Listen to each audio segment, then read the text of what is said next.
Year 2014 ako nag-start sumali sa pageant. And 12 na yung nasalihan ko. Umiyak.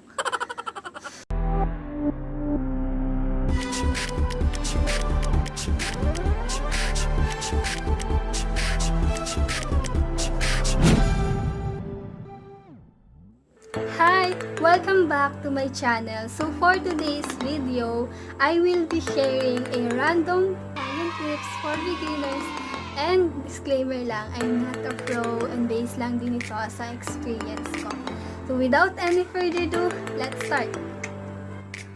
So to give you a background, bago tayo na mag-proceed sa mga tips, year 2014 ako nag-start sumali sa mga pageant and 12 na yung nasalihan ko.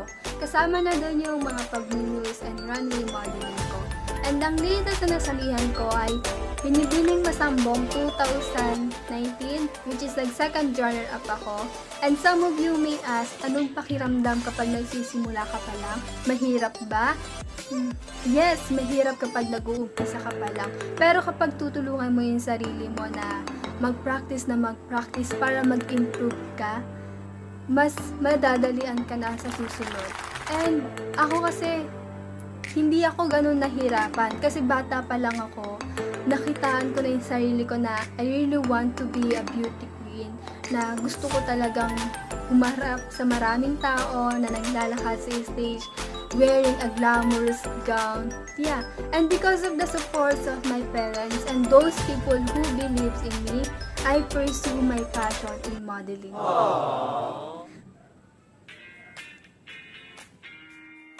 So for tip number 1, be confident. Kapag pinasok mo ang pageant industry, dapat malaki yung kumpiyansa mo sa sarili, malaki yung tiwala mo sa sarili mo, na kaya mo, that you are capable of being a beauty queen. Tip number 2, be prepared. Be prepared sa lahat ng pwedeng mangyari kapag sumali ka sa pageant. Kapag sumaling ka sa pageant, there's a chance na pwede kang manalo and there's a chance na pwede kang matalo.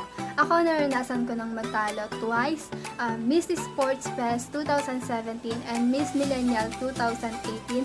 As in, wala akong nakuha kahit isa. Special award, wala.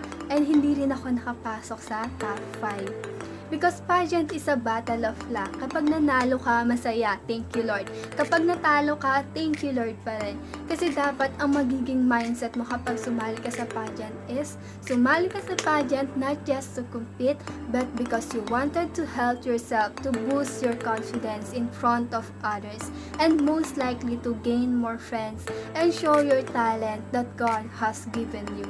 So matatapos ang pageant na dapat may natutunan ka na pwede mong gamitin sa susunod mong laban.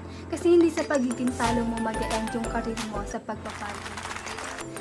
For tip number 3, choose the best handler. Yung handler na iingatan ka, aalagaan ka. Okay, choose the best handler. Yung handler na iingatan ka, yung handler na aalagaan ka. So one of the best example of a good handler is Nathan. Handler ko siya since 2016 and masasabi kong sobrang package si Nathan kapag naging handler. And yung pinakagusto ko din sa kanya is kapag inaayusan niya ako, andun pa din yung motivate niya ako, tinuturo niya sa akin kung ano yung dapat kong i-post, kung paano ko dadalhin yung suot ko. Though, minsan hindi ko nasusunod yung gusto niya because I feel uncomfortable. And ayokong gawin yung isang bagay kapag hindi ako komportable. Kasi kapag pinilit kong gawin yon kahit hindi ko gusto, hindi magiging maganda yung outcome ng pag-rampa ko. So, pero pinapakinggan mo pa din naman sa kanila. So, next tip is be yourself. Be yourself, know your personality. Ako ang personality ko, I'm a serious type of person na kapag first rehearsal talaga, hindi agad ako nakikihalubilo sa mga co-candidates ko.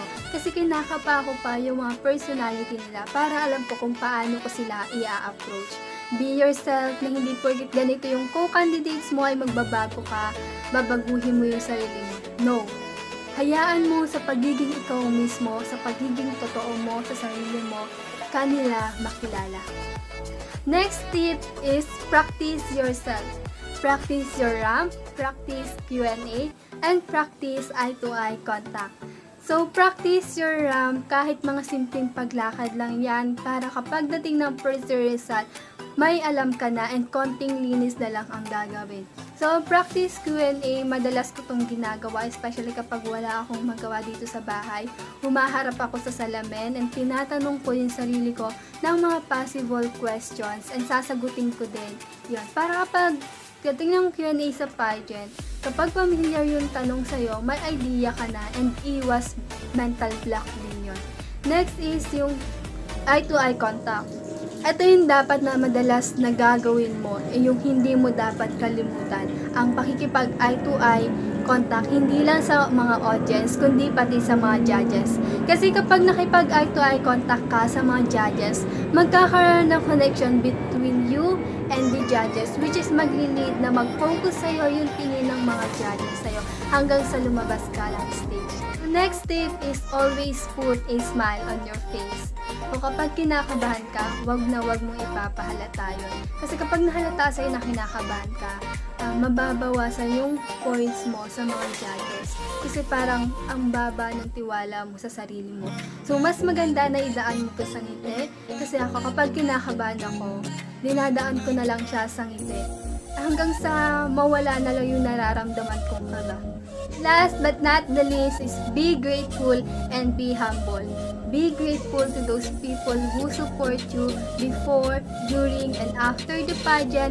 Kasi gaano man kadami o kakunti yan, be grateful to them. Kasi sila yung naniwala at nag-stay sa'yo. And be humble, always keep your feet on the ground, and never think that you are better than anyone else. So that's it for today's video, and if you haven't yet subscribed to my channel, please subscribe. And anyway, may nag-comment sa previous vlog ko and previous Facebook post ko na pengi ng skin. Hindi ko alam kung anong skin ang hinihingi nila, pero chicken skin lang kaya kong ibigay. Bye! Thanks for watching!